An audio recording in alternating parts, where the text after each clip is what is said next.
All right. Let me find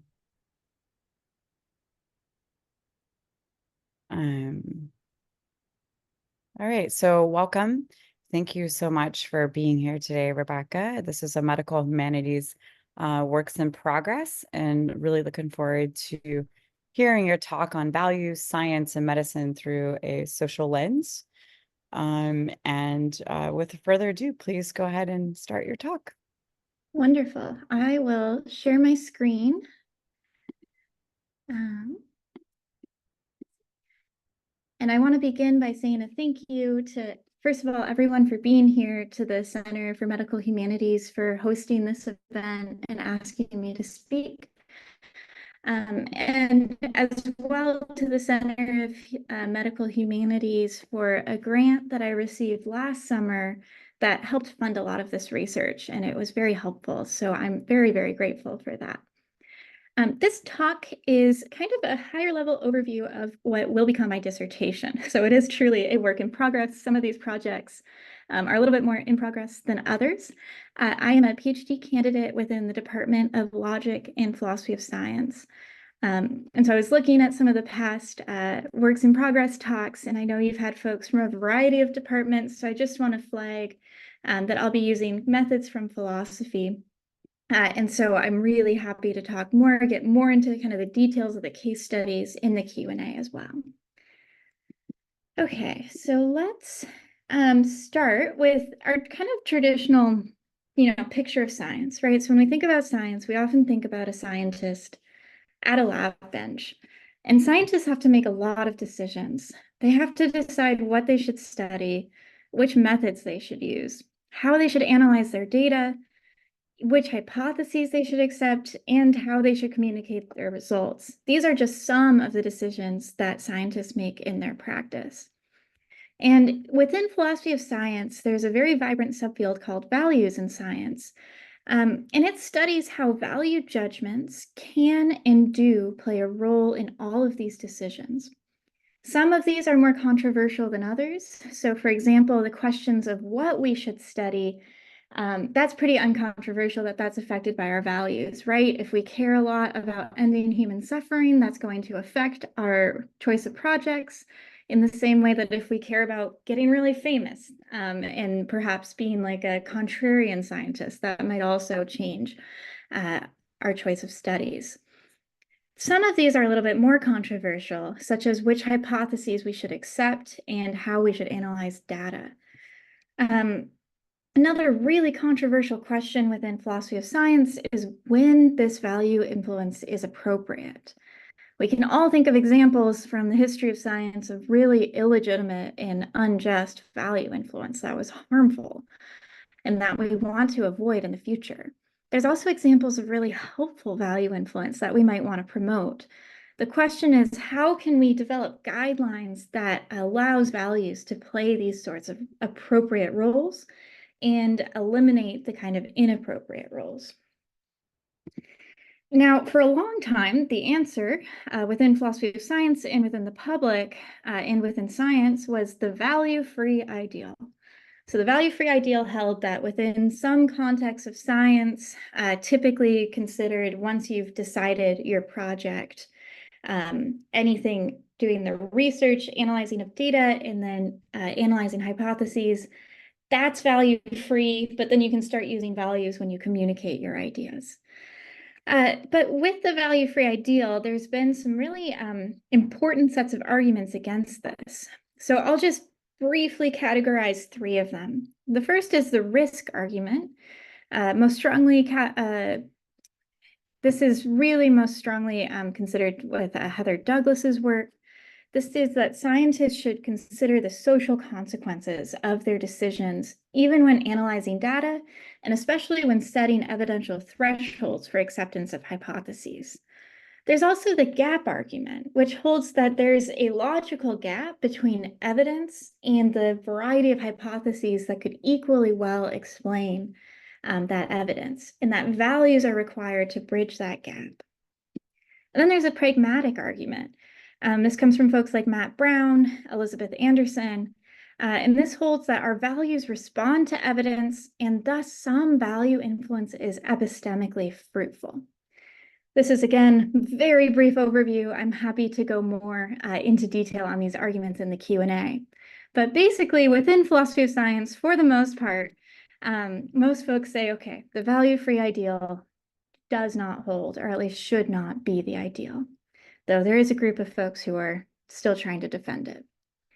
In its place, the question is, what do we do next? So if we hold that values can and do and should influence science in some points, but that they can be illegitimate, how do we determine when? And again, I'm going to briefly go over three main approaches. So the first is the roles approach, also associated with Heather Douglas, which holds that values are legitimate when they play a legitimate role. And I'm going to go more in detail on this shortly. There's also the aims approach, which holds that values are legitimate when they help scientists accomplish legitimate aims. So it's about our goals. Do the values help us accomplish legitimate goals? This is from folks like Kristen Intamin, who's at MSU in Montana, and Kevin Elliott, who's at the other MSU in Michigan State. And then finally, this is kind of experience and resurgence, which is the kinds approach, which holds that values are legitimate when they have a certain character, and particularly when they are democratically endorsed or subject to public reason, certain characteristics from political philosophy. Okay, so what I noticed when I'm reading this literature is that for the vast majority of these arguments, this conversation really focuses on our individual scientist at their lab bench. This is really important. However, we know that science is not done by individuals working on their own. Instead, science is done, first of all, it's super collaborative, first in lab groups, right? So each scientist usually is working with a small community of scientists in the same place. But also, science is, what I tell my students, it's a really, really big group project. So scientists working within these lab groups share their results with other scientists in conferences by publishing papers, all sorts of ways in which scientists share their results and then use the results of other scientists to incorporate it into their own work. So what I think and what my dissertation argues is that the individual approach to the values in science conversation overlooks the impact of the social structure of science. We can't just think about this topic by thinking about individuals. We also need to consider the social structure of science and how this impacts the ways in which values might influence scientific decisions. Not only that, so we have individual scientists, groups of scientists, but science also operates within a wider social structure. So we have science communicators. If this looks familiar, that's me. I work for the National Park Service in the summer. I communicate lots of different science. This is me at Mount Rainier talking about glaciers and climate change. And then we also have science impacting policy and science communication impacting policy. So examples like Anthony Fauci and other policymakers trying to deal with the COVID-19 epidemic. And so when we think about science, we can't just view these problems from the individual or even just within the social structure of science, but looking at actually the place of science in society as well. So we have science and societal values. A lot of the conversation talks about the influence of societal values on science, but there's also the fact that science impacts societal values. So my dissertation as a whole is arguing that we need to widen our lens in order to get a full picture of the impact of values on science and then of science on values.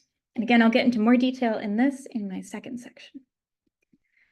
Okay, really briefly, before I get into the individual projects, I want to talk a little bit about the importance of medicine in these conversations about values in science. So one of the clearest arenas in which we can see the interplay between science, society, and values is in medical practice. And so medical practice is an area in which we really see our values made influencing decisions in a way that you might not be able to see as clearly in particle physics, right? So there's questions about what is considered a disease, what is considered healthy human functioning, what is considered worthy of interventions and not. So yes, again, a person's embodied experience is affected by scientific theories about the nature of disease, the nature of disorder and disability, and our societal values impact what research is funded and prioritized, how this research is conducted, and the communication methods of the results. So throughout my dissertation, I use examples from medicine and medical practice because I think they're really important for understanding the impact of values on science. Okay, so I'm going to just briefly go over the 4 projects that I think are examples of how this wider lens is helpful. In the first project is titled Taking the Social Structure of Science Seriously. It's a bit of a tongue twister when debating value influence. Okay, so I mentioned Heather Douglas. She is probably the most influential philosopher in this area. She wrote a book in 2009 called Science, Policy, and the Value-Free Ideal, which outlines legitimate roles for value influence.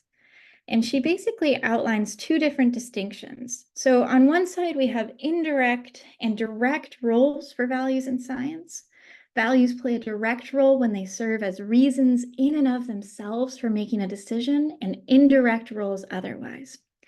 If you're not clear on the distinction, you're not alone. There's been a lot of work criticizing this. There's another distinction that I'm more focused on in this project, which is between internal and external contexts in science. So she defines internal contexts as ones involving what is called the epistemic core, so analysis of data, acceptance of hypotheses, external otherwise. And so you see we have 4 possible categories of value influence. So internal direct value influence might be a scientist's bias impacting the way in which they analyze their data.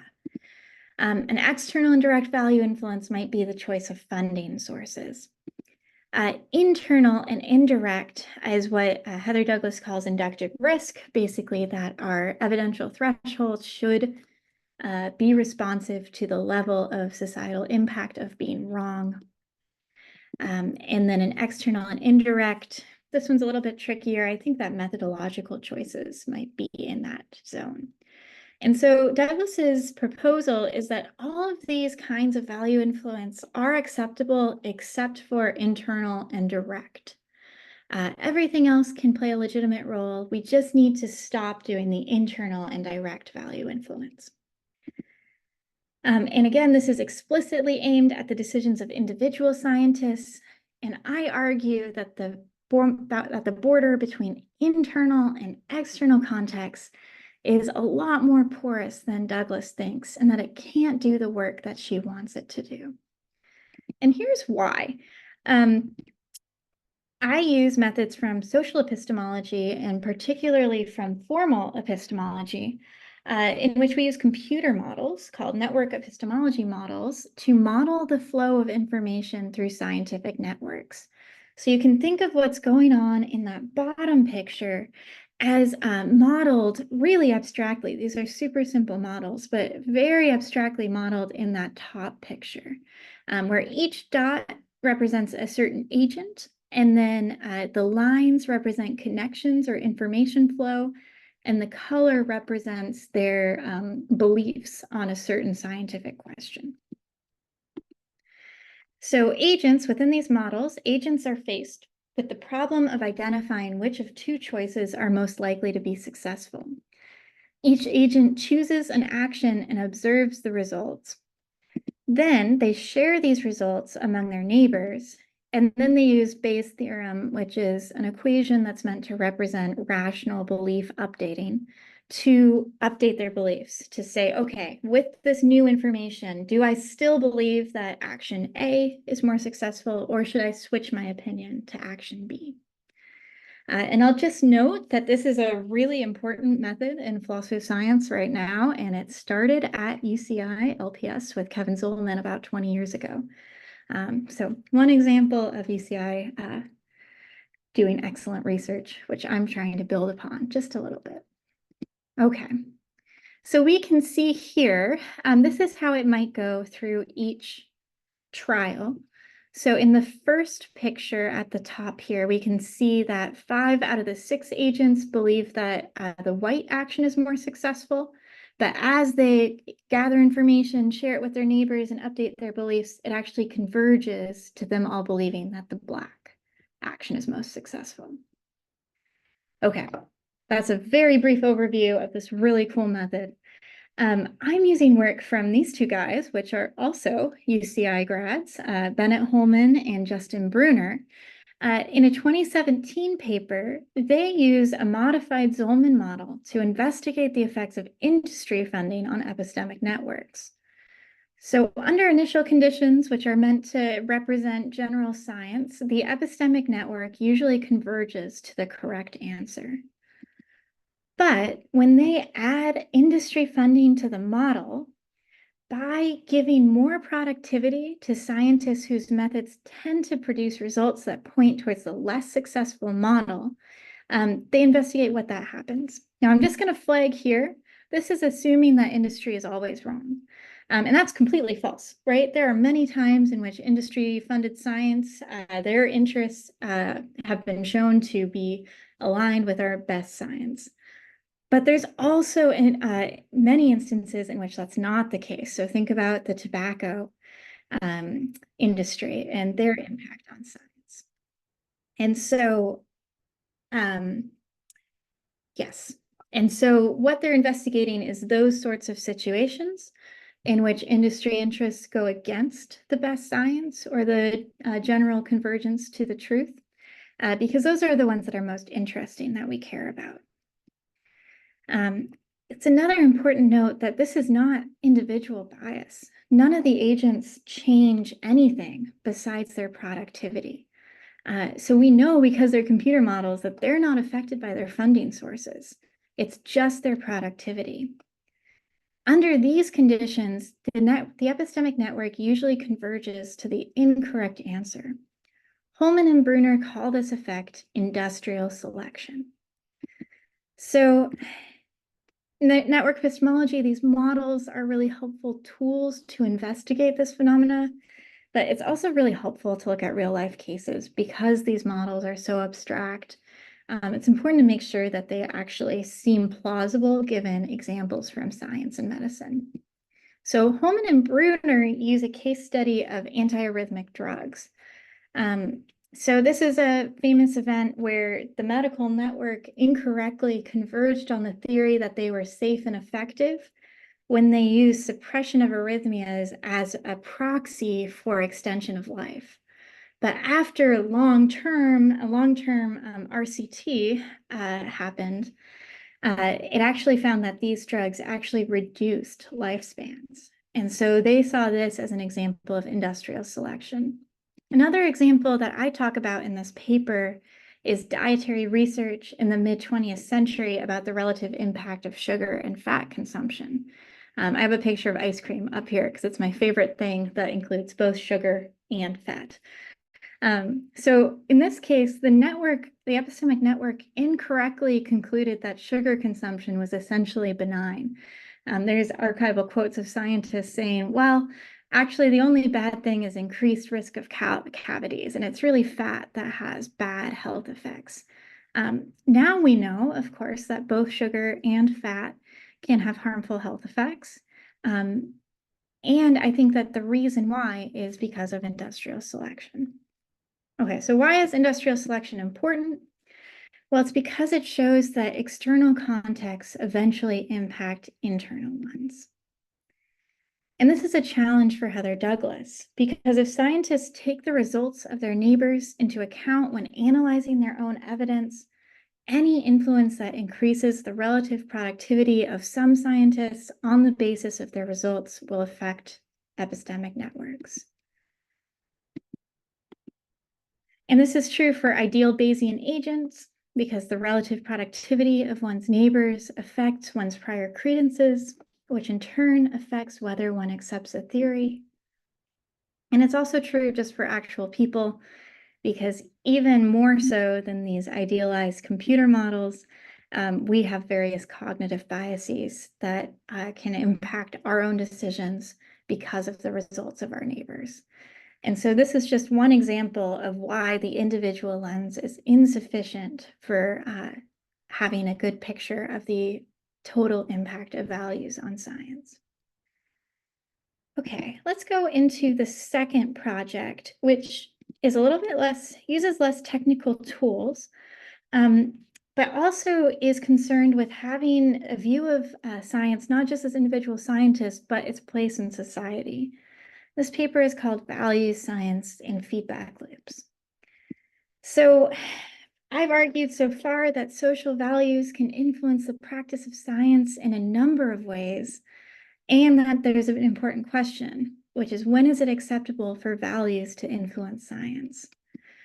However, I think we're missing the last part of that first sentence, which is that just as social values can influence the practice of science can influence social values.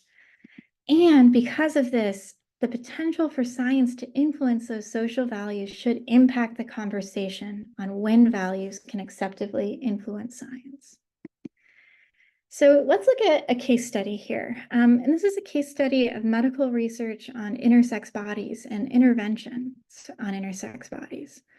So intersexuality covers a diversity of conditions which are all united by a distance from normal, what is considered quote unquote normal male or female genitalia. So one of the more common examples is something called congenital adrenal hyperplasia, which happens with people born with XX chromosomes. But their adrenal glands, it changes the level of androgens in their bodies, basically. And so it can lead to masculinized genitalia, some other health conditions as well. Now, intersexuality is a challenge for societies that equate sex and gender and assume a sex-gender binary, who think, okay, there are just two sexes. Everybody is either male or female, and therefore everyone is either a man or a woman.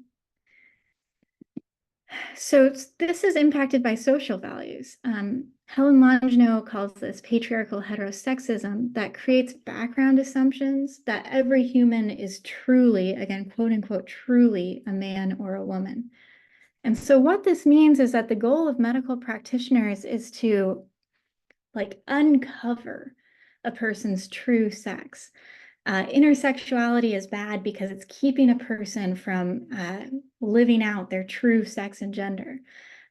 Whereas if we don't have these assumptions, it's not as much of a problem for the individual, at least in certain aspects. Many of these conditions have other medical effects, but at least in this aspect, it's not as much of a problem. It's really impacted by our societal values.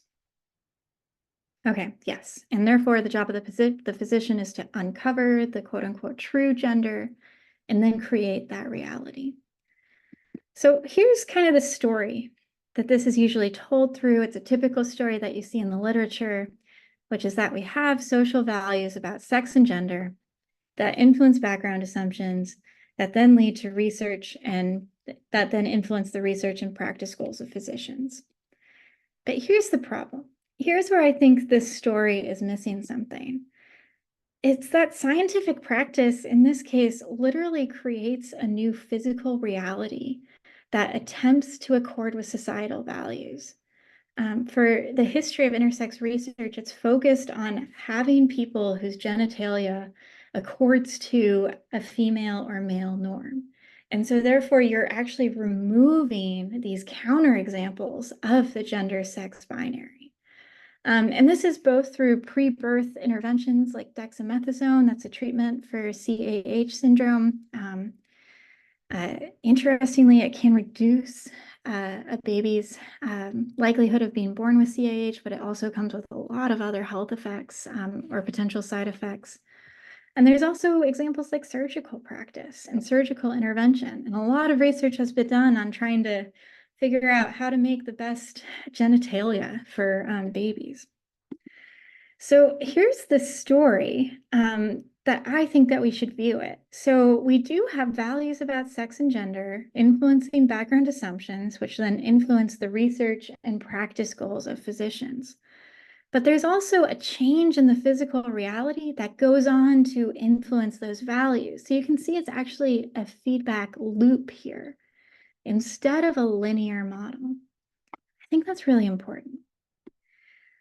So existing social values can influence scientific research, like I've said, and that research can go on to further reinforce and entrench that value in society.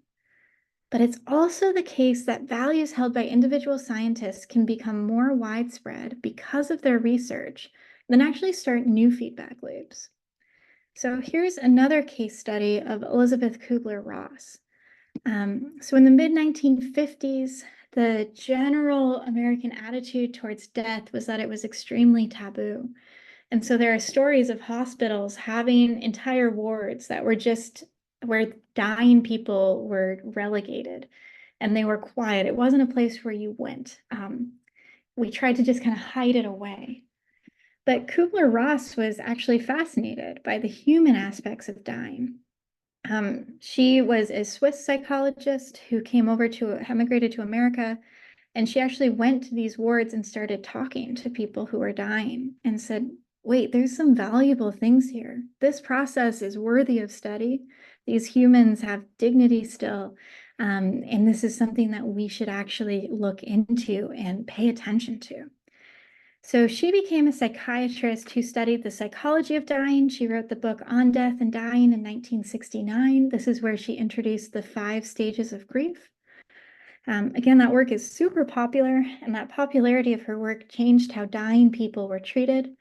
And this has been so her work has been attributed to the development of hospice care has been attributed to her work. So she, in some ways, her work is responsible to the reason why we see death so much differently and why dying people are treated so much differently in American society today. So here we see the same sort of feedback loop. So societal values about the dignity of death influencing research on the psychology of dying and vice versa. But we can see how an individual scientist's belief actually got that feedback loop started. And this is important for values in science because not only are there 2 directions of influence that interact with each other in complicated ways, we need to keep the larger picture in mind. But it's also a lesson for these proposals about when value influence is legitimate. So for example, Kristen Intamin argues that this influence is legitimate when it helps serve democratically endorsed goals. The problem is that values that are today democratically endorsed may have arisen in the past through the influence of individual scientists. So in the case of intersexuality, again, it was primarily existing social values that influenced research and further entrenched those values.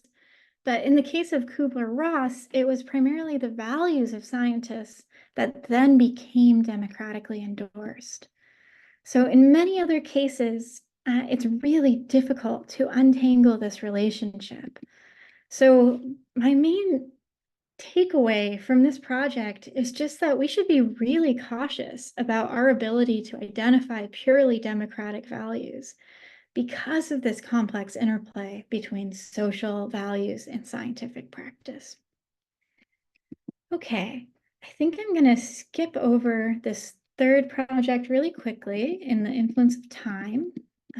So this is on transparency. It's my most work in progress thing. And then we'll move to the 4th short paper. Okay, so this project is Values in Causal Selection, which is joint work with Margaret Farrell, who's also a graduate student in logic and philosophy of science. So let's consider an example of a person named Jason who wants to go to work, but lives a certain number of miles away from the bus stop or from his employment. The city canceled his bus route to get to work, and let's assume that Jason cannot afford other transportation. So all of these are causes that could potentially explain why Jason cannot arrive to work on time. And then that causes Jason to lose his job? So we have a situation where we have multiple causes, multiple phenomena that affect downstream events. And so a question that philosophers of science, and particularly scientists asks is, what explains this outcome? And there's a tension here between individual actions and decisions versus social structures. So is the fact that Jason loses his job, is that based on his individual decision not to walk, or is that based on the social structure in which he is embedded, where the city canceled the route of the bus that Jason relies upon? Okay, so this is a really big question in philosophy of science. And Margaret and I argue that the answer to this depends on our values. And so this is another example of why we need a social lens on values in science. So within an interventional framework of causation, again, that's a really big philosophical subfield. We're just going to say that causes explain their effects, but some causes are more explanatorily relevant than others. So for every event, there's a multitude of potential causes. So why am I speaking today? Well, we might say, we could list off 10 different things, but we're wondering which one actually explains that event. And one way in which philosophers and scientists can choose from these causes the one that best explains is through a principle of causal selection that distinguishes the explanatorily relevant causes from the rest. So the fact that I woke up today is not really explanatorily relevant for why I'm speaking today, right? But the fact that medical humanities was kind enough to invite me is much more explanatory. So we have all of these events, and this principle of causal selection, we want that to actually be like a reason. We want there to be a good reason for why we pick some causes as explanatory and say some causes are less explanatory. Okay. So principle of causal selection are often related to the possible values, and here we mean numerical values of causal variables. So I'll just go back to that slide. The values that ascribe to whether or not Jason wants to go to work, whether or not his bus is canceled, whether or not he can afford to drive, those values will constrain the effect in some way. Okay. Oh, here. So here's the same diagram. So we can say, okay, the value of whether or not the city canceled Jason's bus route will constrain whether or not he can arrive to work on time, just as whether he wants to go to work or not, the value of whether he wants to go to work or not will constrain whether or not he arrives to work on time. Now, that being said, there are many situations where the constraints do not make particular actions impossible, but do make them much more difficult. So here's an example. Let's assume that Jason lives in Fresno, and let's assume that we live in a beautiful future in which there is normally a high-speed rail between Fresno and UCI, and Jason works at UCI. So in this situation, if Jason relied on that high-speed rail, and for some reason the high-speed rail no longer is an option, it's literally impossible for him to get to work on time in this scenario. There's no choice of whether or not to walk, right? Because by the time he starts walking, it's going to take 107 hours to get to Irvine. The day is already well over. We're, 5 days in at this point. But let's consider a different scenario where Jason might live in Laguna Beach and work at UCI. Here it's about a 9-10 mile walk. It's a beautiful hike through Crystal Cove. But the question is, if Jason chooses not to walk from Laguna Beach to UCI, is it his decision or is it his canceled bus route that explains why he's unable to arrive to work on time and thus loses his job? Well, in this situation, we need to decide whether choosing to walk 9 miles is a permissible option.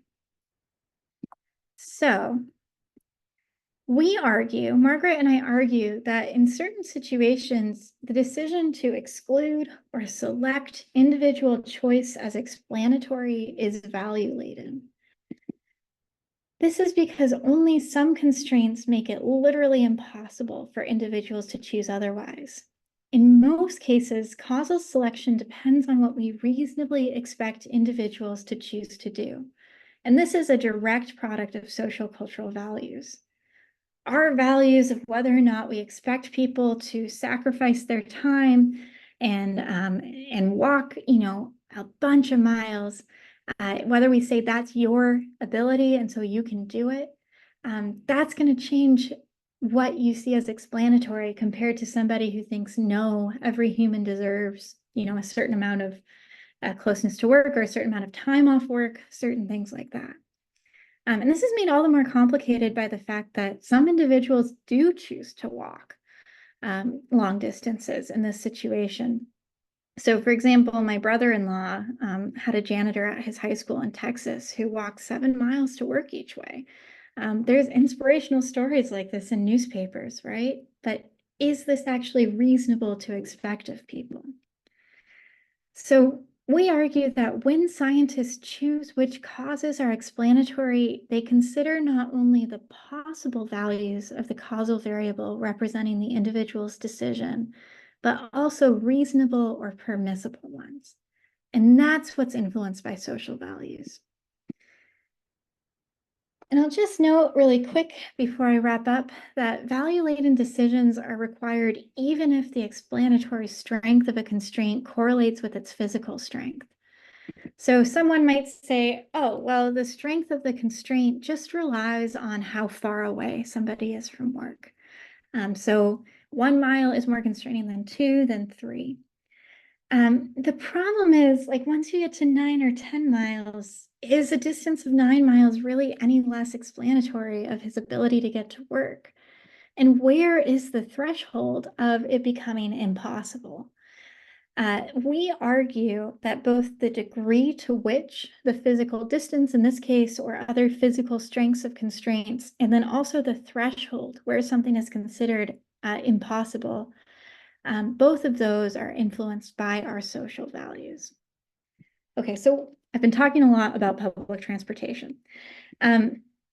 Let's move on to why this is important. Well, number one, we argue that value-laden decisions are required whenever causal selection depends on the set of possible values of causal variables of social structural constraints.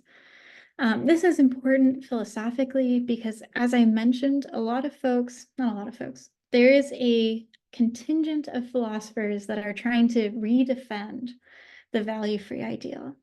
And they're attacking some of these traditional arguments against it.